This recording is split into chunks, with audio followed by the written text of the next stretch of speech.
नमस्कार दोस्तों सामान्य रूप से नाक बहने के माध्यम से शरीर से बलगम बाहर आ जाता है और जब यही बलगम नाक से बाहर न आकर वापस गले में पहुंचने लग जाए तो इस स्थिति को पोस्ट नेजल ड्रिप कहते हैं।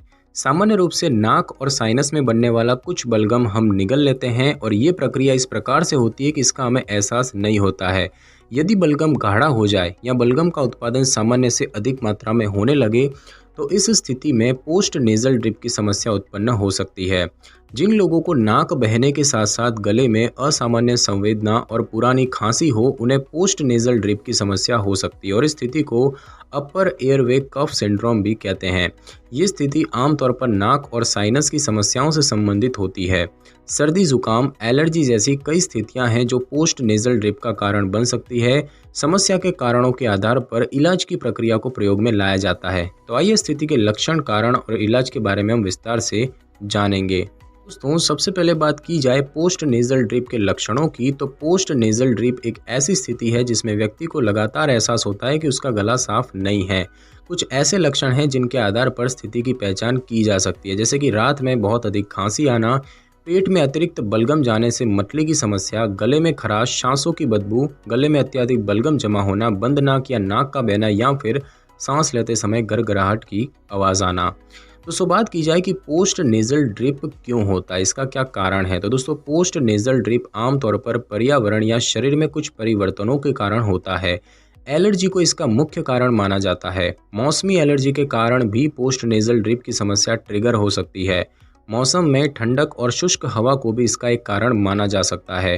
ठंडी या शुष्क हवा में सांस लेने से नाक और गले में जलन और खराश की समस्या उत्पन्न हो सकती है और ऐसी स्थिति में शरीर श्वसन मार्ग को नम और गर्म करने के लिए अधिक बलगम का उत्पादन शुरू कर देता है। ठंड के मौसम में फ्लू, साइनस और सामान्य सर्दी जैसे वायरल इन्फेक्शनों का भी खतरा बढ़ जाता है और ये इन्फेक्शन भी पोस्ट नेजल ड्रिप सहित कई अन्य प्रकार की समस्याएं पैदा कर सकते हैं। इसके अलावा हमलावर कीटाणुओं से मुकाबला करने के लिए भी शरीर अधिक बलगम बनाने लगता है जिससे कीटाणुओं को बाहर किया जा सके। इसके अलावा कई अन्य कारण हैं जो पोस्ट नेजल ड्रिप की समस्या पैदा कर सकते हैं, जैसे कि ज़्यादा मसालेदार भोजन करना, गर्भावस्था, ठंडा मौसम, वायरल इन्फेक्शन की वजह से सर्दी जुकाम, नाक में कुछ फंस जाना, सफाई उत्पादों, पर्यावरणीय धुएं अथवा इत्र में प्रयोग किए जाने वाले रसायनों के प्रति प्रतिक्रिया होना, शुष्क हवा, गर्भ निरोधक गोलियों और ब्लड प्रेशर की दवाओं का सेवन, सीओपीडी जैसी सांस से जुड़ी हुई समस्याएं।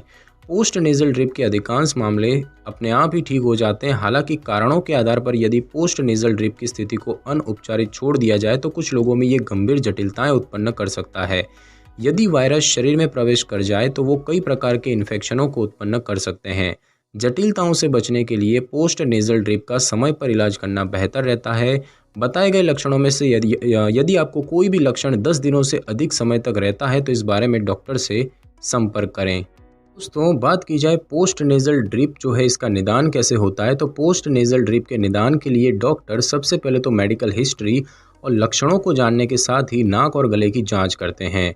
पोस्ट नेजल ड्रिप का निदान अक्सर लक्षणों के आधार पर किया जाता है। यदि किसी व्यक्ति को हे फीवर के कारण पोस्ट नेजल ड्रिप की समस्या होती है तो डॉक्टर उसे एलर्जी टेस्ट कराने की सलाह दे सकते हैं और इन परीक्षणों के अलावा स्थिति की पुष्टि के लिए रोगी को कई अन्य परीक्षण जैसे कि chest x-ray, lung function test और फुल ब्लड काउंट टेस्ट कराने की सलाह दी जाती है। नाक और साइनस का सीटी स्कैन कभी कभी साइनसाइटिस के निदान की पुष्टि करने में मदद कर सकता है। कुछ स्थितियों में डॉक्टर आपको कान, नाक और गले यानी कि ईएनटी के विशेषज्ञ के पास भेज सकते हैं।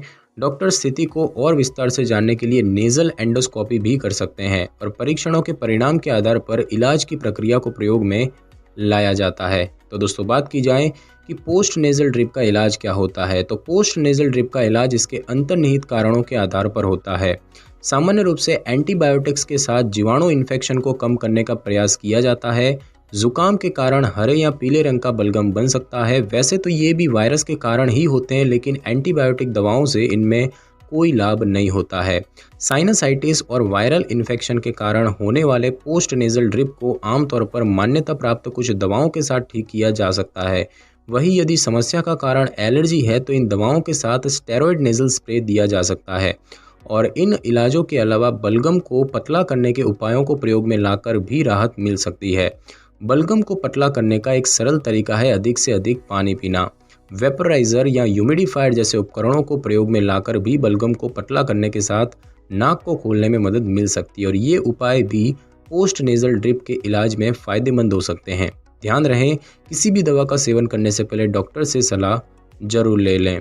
तो दोस्तों, आज की इस वीडियो में बस इतना ही। अगर आपको मेरी ये वीडियो और जानकारी अच्छी लगी हो तो वीडियो को लाइक और शेयर कर दीजिए और कमेंट करना बिल्कुल भी ना भूलें। और अगर आप हमारी चैनल पे नए हैं तो चैनल को कर लें सब्सक्राइब और बेल आइकन के बटन को ज़रूर क्लिक कर लें ताकि मेरी नई वीडियो की नोटिफिकेशन सबसे पहले आपको मिल सके। Thanks for your time.